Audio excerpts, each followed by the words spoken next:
joining. Hello, my name is Moira Nadal, and I'm the Preservation Programs Director here at the Washington Trust for Historic Preservation.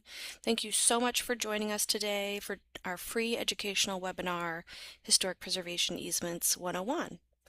This webinar is part of a series of webinars we at the Washington Trust are offering this spring and summer, thanks to the generous support of the Washington State Department of Archaeology and Historic Preservation and the National Park Service. We invite you to check out the full webinar lineup at preservewa.org/webinars, and my colleague Christy Conrad will put the link in the chat. Before we get started today, just a few quick housekeeping items. Please make sure to keep yourself muted throughout the presentation today. We will leave 15 minutes at the end of the webinar for Q&A. If you have a question, you can either come off of mute during the designated time, put it in the chat, or raise your hand and let us know that you have a question at the end. So we hope that everyone during the presentation will leave their cameras off if possible, leave their cameras on if possible, but especially once you're asking your question, please turn your camera on so we can see you and have a conversation. Please note that this webinar will be recorded and then later it will be posted online. So the idea is that it's evergreen. So jumping into things, I am one of the two speakers who will be presenting today, and as I said, I am the Preservation Programs Director here at the Washington Trust for Historic Preservation. I'll also be joined by our Executive Director, Chris Moore, in the latter half of the presentation. So to kick things off, let's start with the basic question of what is a preservation easement? And so a few important takeaways is that a preservation easement is a private legal agreement for the intention of long-term preservation. These types of easements can either be term easements, 5, 10, 15, 30-year terms, or perpetual. By entering into the private legal agreement, the entity that holds the easement has a small partial ownership or recorded legal interest in the property for the duration of the easement. Again, many of them are perpetual. And that's important to understand because once recorded and in place, a preservation easement binds both current and also future owners of a property to the terms of the easement, whatever those might be. And the majority of preservation easements will, at a minimum, cover all exterior surfaces and significant structural changes, because if you remove all of the structure of the building, it does begin to impact the exterior surfaces. And they will almost always, at a minimum, have a prevention of demolition and some clauses in place to manage change, including restrictions against historically incompatible changes. So sometimes ownership will transfer and people will say, hey, I don't want this. How do I make this go away? But if you are within the term, or if it's perpetual of the easement, it doesn't go away. And so as part of property transfer, preservation easements, which are recorded and run with the land, are required to be disclosed. And some easements can also be scaled to include interior protections. On the whole, as a tool, preservation easements are very easy to tailor and very customizable and can run the gamut from simply all exterior surfaces and structure down to the interior for paint colors and individual lighting fixtures and sort of everything in between. So why would you want a preservation easement? And part of that has to do with what makes a preservation easement different than other types of designation or protection or regulation. And so there are a few reasons why someone might want to put this in place. And some of them have to do with if there is no local landmarks ordinance or preservation protections, easements can be used to help to bridge that gap to prevent demolition or incompatible alteration in instances where the property might not otherwise be protected or regulated.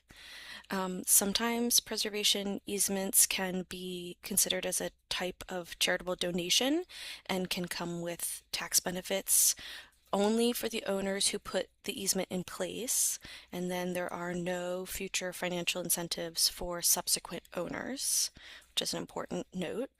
Um, and for a lot of people, putting a preservation easement in place is an important move for protecting a legacy. So this could be an important home that was built for a significant architect or a family or a site that tells an important history. It could be a property that was lovingly restored and stewarded for time, but knowing that there's no sort of plan in place for ensuring that the property remains in place and well cared for, a preservation easement can be used to ensure that historic preservation is done in the long term, because the easement is held by a third party whose mission is historic preservation, and will have a vested interest in the long-term care of the property beyond individual ownership. So not every property can have a preservation easement on it. The property has to be certified as historic in some way. There has to be a demonstrable public benefit to putting the easement in place and ensuring that the property is preserved longer term. And there has to be, since it's a private legal agreement, there has to be a party willing to accept the easement, which is qualified as an easement holding organization. So what does it mean to be certified historic versus simply an older building or structure? And so to be eligible for a preservation easement, the building or buildings or structures need to be either individually listed in the National Register of Historic Places or considered to be contributing to a listed National Register historic district. So within a historic district, some buildings will be new infill, some will be older, some will relate to the documented history of the historic district, and some will be unrelated, and so that determines what is contributing or non-contributing to that district. So the question of public benefit often raises a number of questions, in part because it's pretty common to find preservation easements that are recorded on private property and even many residential homes. So public benefit, because larger potential fullest and best use of the property, demolition and replacement with a 40-story high-rise or whatever the case might be that's allowable. To restrict that, especially in perpetuity, there has to be this public benefit. And almost always that is accomplished by the public being able to perceive and experience this historic building from a public right-of-way, from a street, from the sidewalk, to see it in place and know that a historic building is there. In some instances, the building is not visible. So for an example, it's a private home down a 2-mile driveway that's heavily forested. There are ways to accommodate public benefit through participation in events like historic home and garden tours or open house days. And those can be documented as part of the ongoing easement relationship to show that the public is benefiting in some way.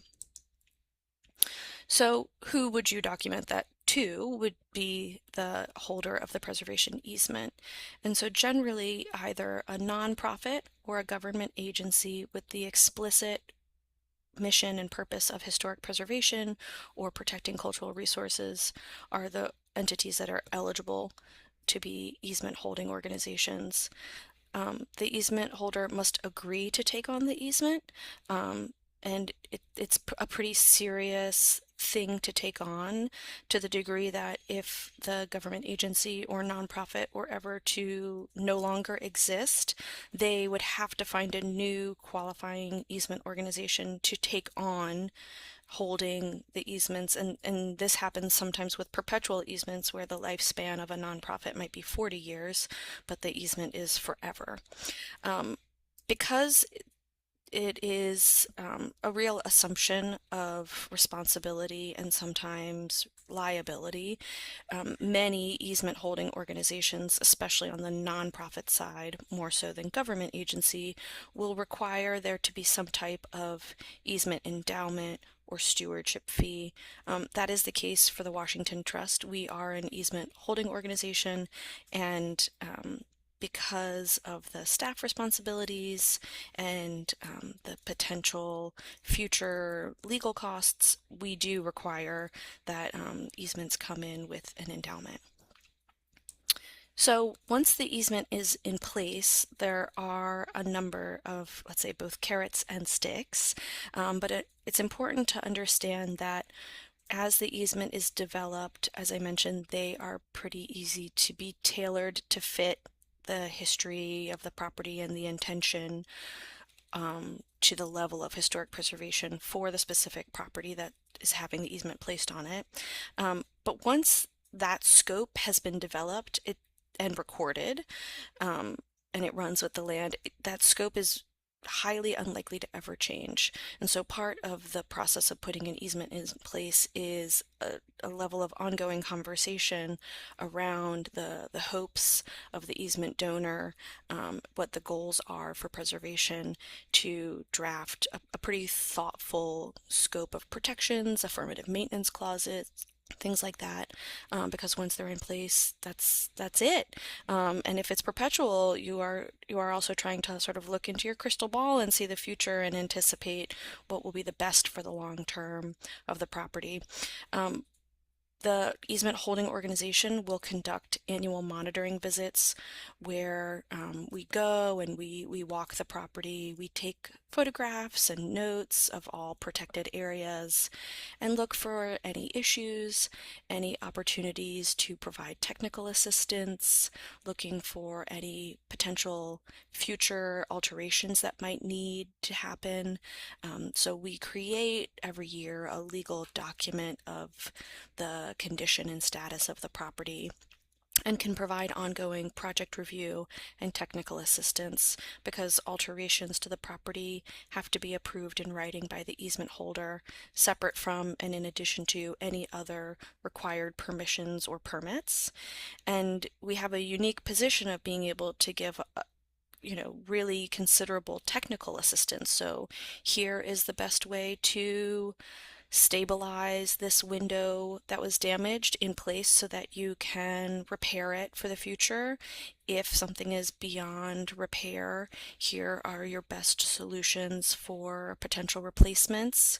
And it can be from small items of work like that onto, if allowable, large-scale additions or significant levels of alteration, full-scale rehabilitations, things like that. We are part of the team when things like that happen, design review, things like that. And if at some point owners of the property are not meeting the terms of the easement, or let's say one year we go out and the property looks as expected and we see no significant changes, and the next year we go and half of the building has been demolished without any approval and not allowable under the easement, we could enter into potential legal enforcement of the terms of the easement, which might include any number of outcomes which will have been sort of preordained within the terms of the easement. So I'll take a break and pass it off to Chris Moore to talk about some of the financial incentives and benefits of preservation easements. Chris, if you're at the ready, and just let me know when to switch your slide. I will. Thank you very much. Okay, welcome everybody. Thank you for joining us. As Moira noted, preservation easements are really the most effective or the most ironclad tool we have to ensure the preservation of a resource into perpetuity. So primary, first and foremost, the goal of an easement is to protect the historic building. But there are tax benefits that can be derived from this as well. And I want to go through a couple of examples to try to describe and explain that tax benefit, and then go through a couple of examples of how that can be used just from a personal standpoint. Say this is a private property that is your own property, you're interested in protecting it, what those tax benefits look like, and then just introduce the idea of how uh, the tax benefit and value of an easement can actually be utilized as part of a redevelopment project. So I'm not going to go into great detail on that. I just want to show a couple of examples to show that it can be done. But that's really when you start to get into some of those redevelopment projects, you're at a 201 or 301 webinar. But I did want to start this by noting that we are not tax attorneys, and I can't speak for Moira, but speaking for myself, I never will be. But obviously, anything we're providing here should not be considered tax advice. Obviously, you would want to consult accountants, tax attorneys, and I like to include the cover of the National Park Service brochure on preservation easements, which even use the term potential from the standpoint of tax benefits. And I would also note that this brochure, we can actually put the link to this in the chat. I think it is a really good primer on easements overall, but I do note that it's from 2010. And things change. Things are fluid in the easement world from the standpoint of legislation, amendments, how the IRS considers easements, so on and so forth. So I'll touch on a few of those pieces as we move forward. So anyway, this is just my disclosure slide that we're not giving you tax advice in any way, shape, or form. Next slide, please, Moira. Um, in general, there is a tax benefit for easements or a potential tax benefit. So really, in exchange for encumbering the building and land, the owner of the building can receive tax benefits, and that principally comes from a federal tax charitable deduction. In states that have income taxes, that can be an income deduction as well. Obviously, Washington State currently doesn't have a general income tax. If the millionaire's tax which the legislature passed last year, and again with the capital gains taxes that are in place on large transactions, there could very well be the possibility to benefit at the state level as well. Those are some questions that we will certainly have for the State Department of Revenue when those statutes, when that legislation fully rolls out, assuming it does move forward. So in short, there are these potential benefits. When you have a charitable deduction, the easement, a donated easement, becomes essentially, in some ways, a donation like anything else. And right now, the way the IRS handles those charitable donations is they're applied against your adjusted gross income.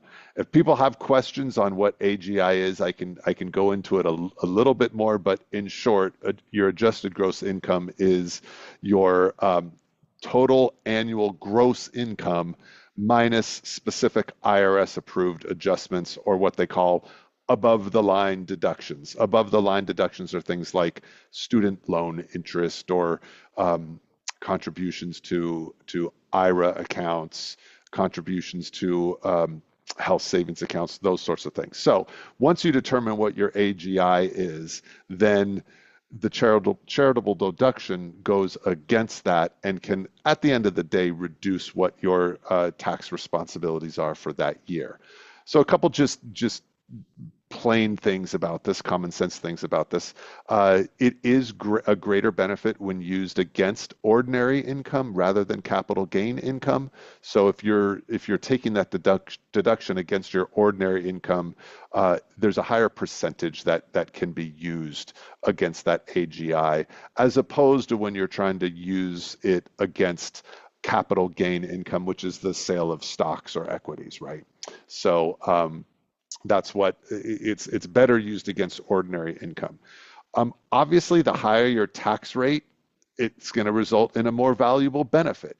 So and that is just a strict numbers game, right? Because the higher your tax rate, that means the higher your AGI is, and therefore, when you take the allowed percentage of that charitable deduction, it is greater when you have a higher AGI. And to put that into perspective, the charitable deduction is limited to a percentage of AGI. I believe the IRS recently changed some of the rules, and there's still some back and forth on where they are on this of non-cash charitable deductions versus cash. But right now it's up to 50% of AGI. So just to use really round numbers, say your AGI was $100,000. Say the value of the easement you donated was $50,000, it would lower your tax base to $50,000 because that's that 50% number. So you can see if your AGI was $1 million, now you could actually utilize that 50% is a lot more in terms of the charitable deduction.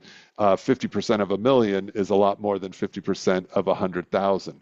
So if the value of your easement starts to creep up or become high, the higher your tax rate, the higher your AGI, the more you can take advantage of that. Obviously, just some sort of common sense math. I did mention easements are considered a non-cash charitable donation. Cash donations are exactly what they are. They're cash. Non-cash are things like stocks, property, and to a degree, an easement donation is actually a form of a real property donation because you are essentially donating a portion of your development rights for that property. There is a 5-year carry forward, however, on this. So if the value of your charitable deductions via easement or anything else exceeds that 50% allowance or that 50% cap of AGI, the excess that isn't covered that year can be carried forward. So you do have 5 years in which to utilize the full value of your donations if they exceed the maximum percentage of AGI. So just wanted to kind of go through some of these technical pieces, the logistics for how you derive the benefit, and now we'll get into what the benefit of an easement can actually be. So next slide, please. The tax benefit is calculated, in short, by the fair market value of the donated restriction at the time of contribution, or the donated easement. And we use the term restrictions because, as Moira noted, when you put an easement on a historic building, you are restricting the development potential or development capacity of that site, not just the building, but of the site as well. And that's an important key to remember. If an easement is placed on a parcel, a full parcel, that is, and it includes the exteriors of a building, that easement can dictate how the parcel is developed as well as what happens to the actual building itself. And I'll get into that with some examples. So how do you determine the fair market value of that easement? It is done through appraisals. And what the appraisal process typically looks at when they're looking at the value of an easement is they kind of use the highest and best use scenario. So for instance, if you have, say, a single family home and you would like to put an easement on your single family home because you really just want to make sure it's protected in perpetuity, it's really important to you and your family, or maybe you happen to live in a home that is really significant historically because of who designed it, who lived in it, what happened in it, all those kinds of things that imbue resources with historic significance. And so, if what you would do is an appraiser would come out and say, okay, what is the highest and best use of this property right now with no restrictions, with no caveats on it whatsoever? And then after the easement is placed on the property, depending on what that easement entails, at the very least, as Moira noted, it's going to be on the exterior of the building. Once that easement is in place, now what is the highest and best use of that property?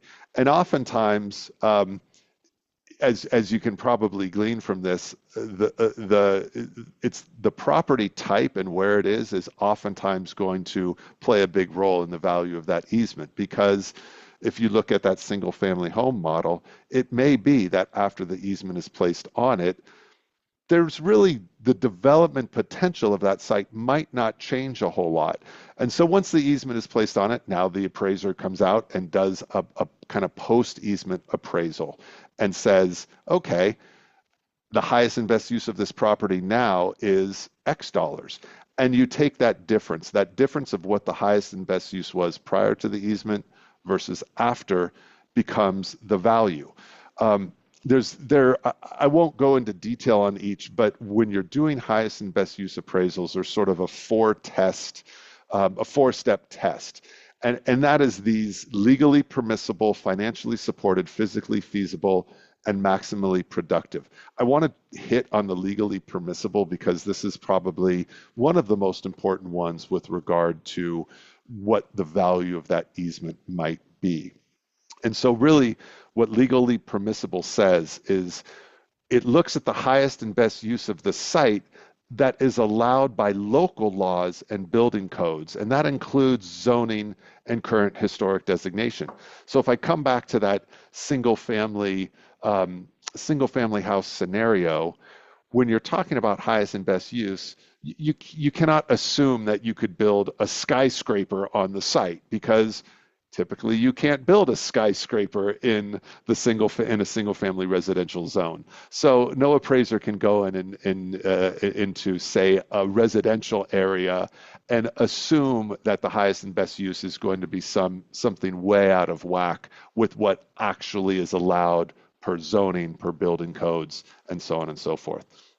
The financially supported piece is exactly what it sounds like. The valuation must be rooted in real market conditions. And really what that means for highest and best use is an appraiser needs to find comps. They need to find comparables just like you would in the real estate market, right? When you're going to sell your house, what are the comparables? Same thing with an easement and the valuation. They're going to look at comparables wherever they can to try and determine what the market conditions are for that site and for that region, for that geography, all those things that come into play. The physically feasible piece means really that the valuation must be based on a proposed property use that is actually possible given the physical characteristics of the site. And so, again, if you're putting an easement on a say smaller site, 5,000 square feet or something like that, obviously you can't, again, looking at the skyscraper example, you can't build a skyscraper because it physically can't fit on the site. And this rule sort of comes out of a lot of the land conservation side of things when people are doing land easements or conservation easements, what the IRS had found at times, in some instances of abuse of valuation, where someone may have donated land that is really worthy of being conserved and really important to have a land-based conservation easement on it. But it's way up in the mountains somewhere or in some real inaccessible area, yet it was getting valued as if you could build a neighborhood out there, and build 300 single-family homes. Well, if there's no way to get there, then you really can't build 300 single-family homes. So it's just important from that standpoint. So these are the tenets, the steps that appraisers need to use, again, the tests, I'll call them, when they're looking at highest and best use. Okay, next slide, please. All right, I want to give just an example, and this is a local one of an easement on a single-family residential property. This is the Egan House. It's in the East Lake neighborhood, and it is actually the easement is held by Historic Seattle, our colleagues that do great preservation work here in the city of Seattle, and this building is part of their easement program. Um, and I like to mention this one because it harkens back to some of those tests that we looked at earlier. Obviously, this is a super unique building type, a super unique design. Robert Reichert was a pretty interesting architect in his time. And I always find it fascinating that this house was built specifically for a retired admiral who I guess I don't necessarily connect retired admirals with really progressive architecture, but here you go. It's a great example of that. Um, in this case, the easement was placed on the house for the protection and preservation of the house in perpetuity. Given its location, it might be a difficult house in terms of that tax benefit. If people have been here, you know where it is, but it's sort of in a green belt. It's tucked away at the base of a hillside, just off of I-5 right now. But there's really very little development potential where this currently sits. And that is in part because it is also, there is conservation land or land around it under conservation easement as well. So when you look at all of those factors and those comparables and the local land use and those sorts of things, um, the value of this easement from a tax benefit might not be that great because there's really very little development potential where this house currently sits. So the notion of that valuation and that highest and best use, what this is, a single family home, is likely already the highest and best use for this site. So there's really no way to garner a ton of tax benefit out of that because you really couldn't build anything else. Now, maybe someone might look at this and do a whole assessment and say, I could eke out a few more houses on here, something like that. That's for appraisers to look at. That's for folks to really understand what the whole zoning landscape is. The other piece of this house is also a designated City of Seattle landmark. And with that designation, protections are already applied on the house. Because it's a City of Seattle landmark, an owner is not allowed to demolish it. You can't just come in and demolish it and rebuild it because you want to put a new house there. It's a City of Seattle landmark. So one question becomes, why would you put an easement on a property, on a building that already is a listed City of Seattle landmark? One reason is that local ordinances, and Moira alluded to this, she discussed this earlier, a local preservation ordinance can be amended. It can be changed. And if down the road, a future city council or planning department thought that the restrictions that come with city landmark designation are too strict, they could undo those and roll those back. And we've actually seen some of that just recently. The city of Seattle had to adjust their landmarks ordinance because of actual legislation the state mandated back in 2025. So local ordinances are also subject to state mandates. The state passed a law that required the city of Seattle and some other municipalities to change the way that they do their landmarking. Because of those ideas, because of those thoughts, it might make sense if you're the building owner to go ahead and do an easement as well, because we simply don't know what changes may come down the road to landmark ordinances. But the easement is in perpetuity, and that's why it's going to save there forever. So, and Jeff, who you'll see in the chat, Jeff, who works at Historic Seattle and oversaw this easement, is talking about the maintenance piece too, and that's a really, really good point, is that a local landmarks ordinance might require maintenance, but doesn't always, and Seattle's does not. whereas an easement is going to. That's part of that annual monitoring that the easement holding organization does. Um, I will also point to recent changes at the legislature that now allow for it's the missile missing middle housing legislation, which allows for more dense development even in single family zones throughout the state. So really in Washington state, there is no such thing as a single family zone anymore.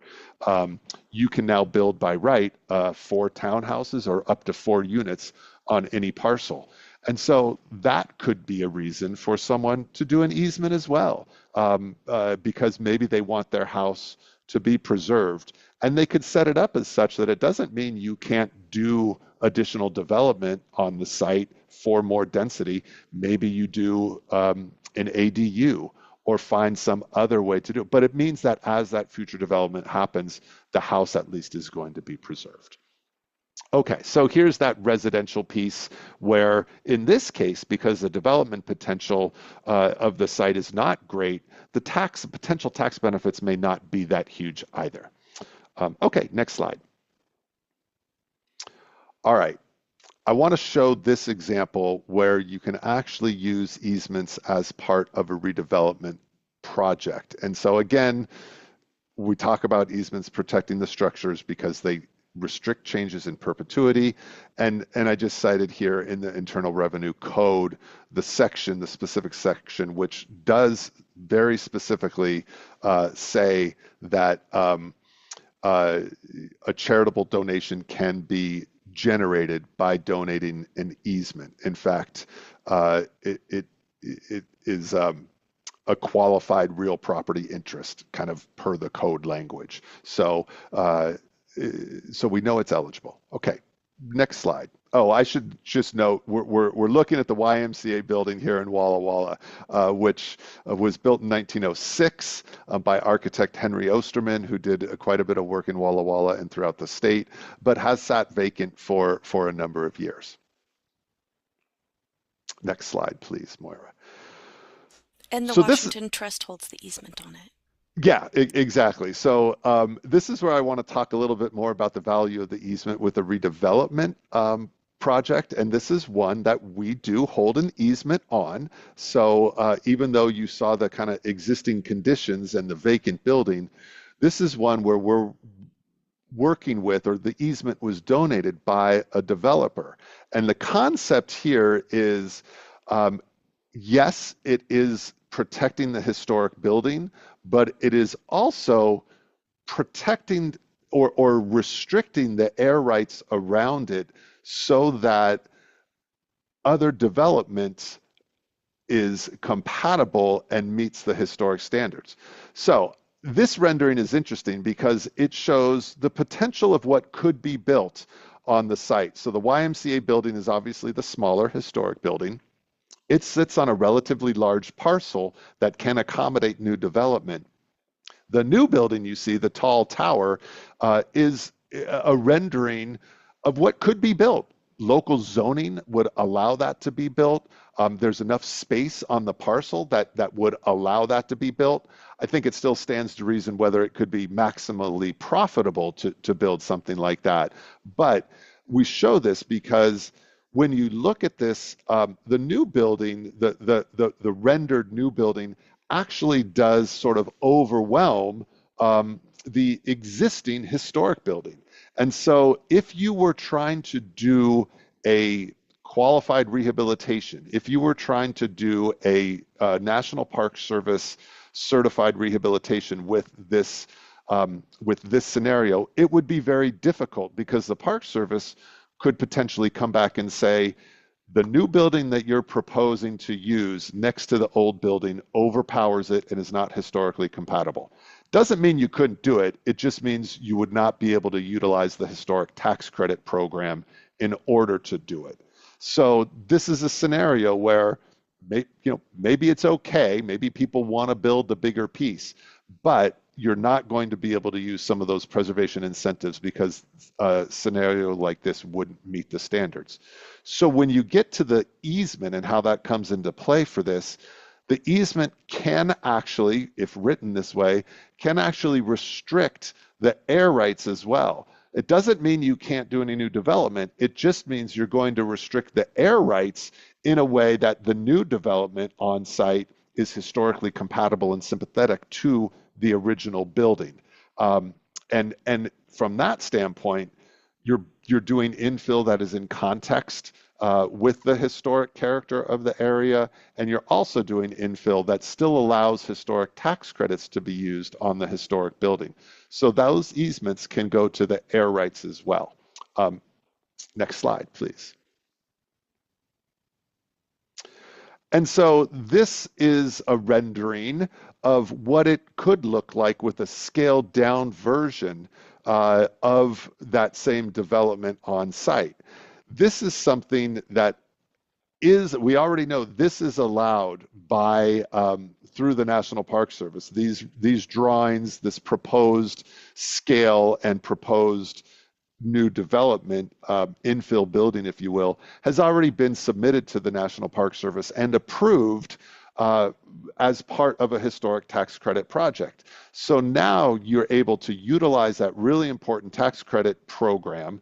You're able to build a new building on site that is compatible with the existing historic building. It doesn't copy it, it doesn't mimic it, but it references it in terms of building materials used, in terms of scale, even in terms of the windows. So it's referential to the existing historic building. The other piece that comes into this now is the value of the easement.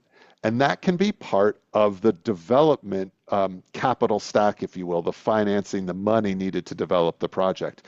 You get the historic tax credits, but then you can also, when there's a donated easement involved, determine the value of that easement. And what we talked about, remember, fair market value before the easement minus fair market value after the easement. So this is a situation where the value of that easement can get pretty significant. So if you think about it, and I'm going to ask you to just toggle back to the last slide real quick, Moira. If you think about all this developable space above the roof line of the historic building, and then we go back to the current slide. Thank you. That's all gone. Well, that is space that potentially could have been developed. With the easement, you're now restricted from doing it. So part of the appraisal now becomes, what is the value of that airspace? It can get complicated, but appraisers do this all the time. The very interesting piece from the standpoint of a redevelopment project is that once that appraisal occurs, both before and after the easement, and once the fair market value of that easement's determined, that becomes a tax benefit, right? The value of that easement is a tax benefit for the user, the holder, the owner, the donor of the easement, essentially.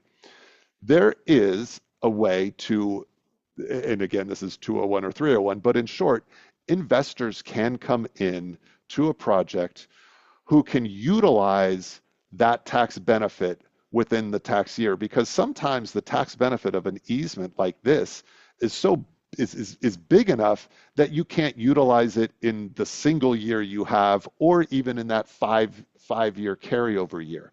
So by bringing in investors who can utilize the tax credits, they might, pay for those, or not tax credits, but the tax benefit. They might pay for it. They might invest into the project as a way to access the tax benefit.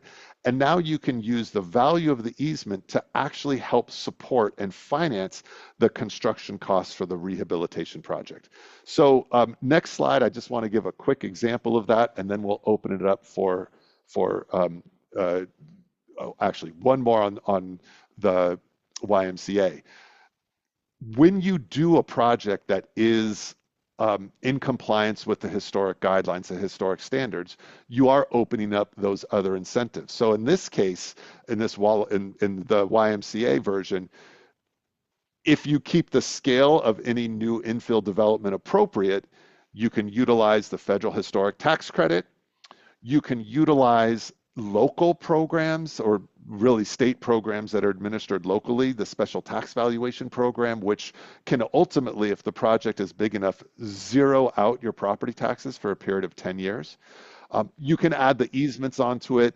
And then there's a host of other potential programs that you can use to help finance a project. I mentioned one here because it's relatively new. It's the CPACER program, which allows the financing of certain elements of property redevelopment to be done non-traditionally.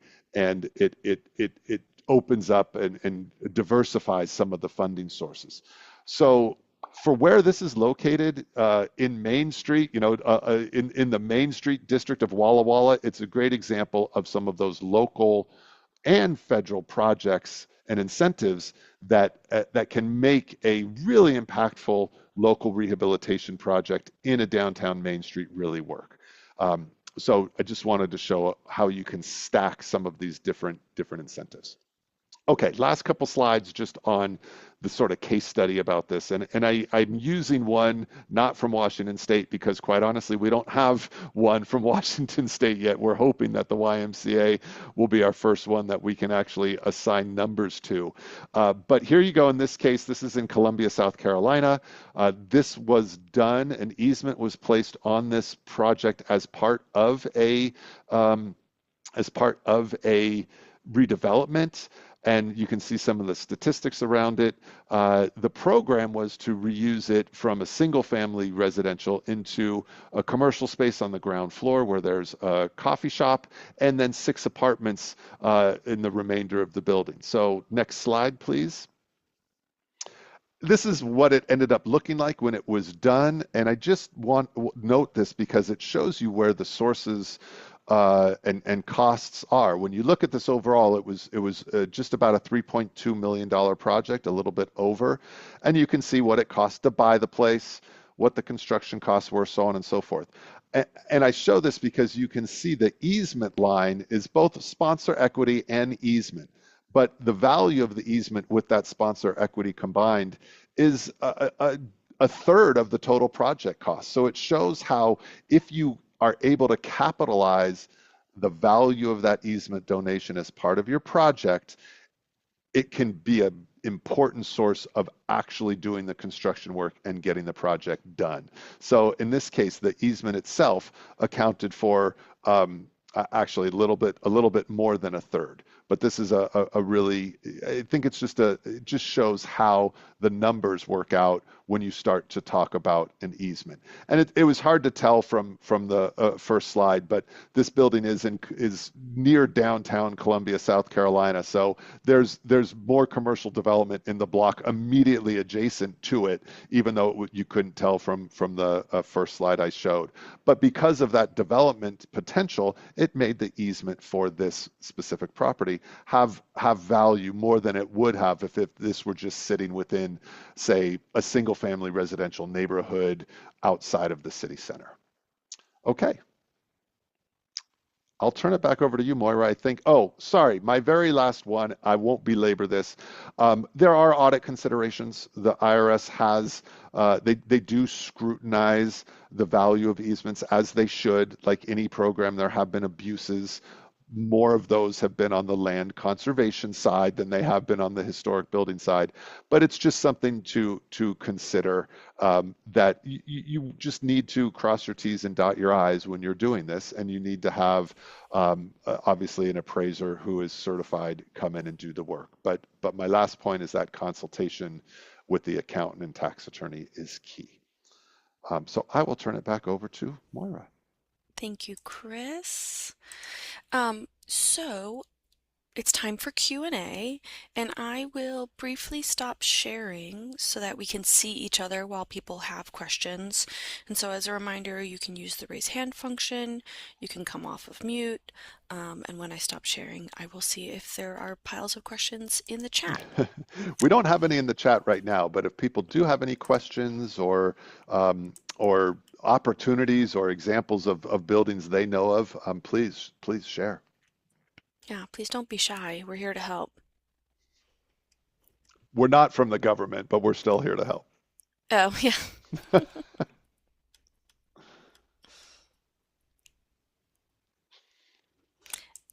And I think I'll go ahead and put, okay, yes. So Christy added the link um, for our website's easement program page, where there's a lot of information, which we hope is quite useful to people. And if you are interested in entering into a conversation about potentially putting an easement on a property in Washington State that you would like the Washington Trust to hold, there's a form there. Um, we're not the only easement holding entity. Historic Seattle obviously does, as from the case study, and so Jeff Murdoch is there. But outside of Seattle, for historic preservation easements, we are often the best bet. Um, so maybe we'll just put emails in the chat if people think of their questions after the meeting.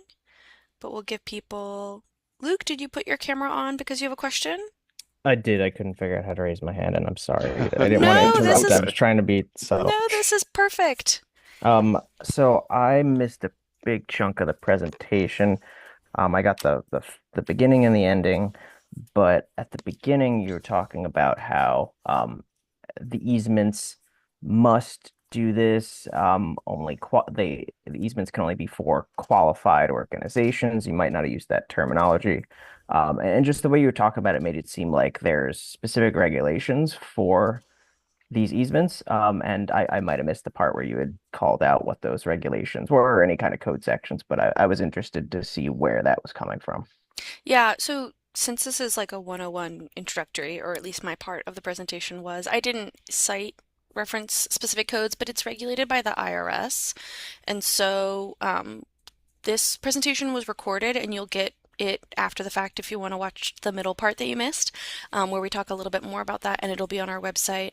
But effectively, by holding a preservation easement, you have to have a vested interest in the long-term historic preservation, meaning that you have qualified preservation specialists on your staff, that you can conduct the type of project review and technical assistance that's required, and that you would also uphold the terms of the easement if there were ever cause for any type of enforcement action.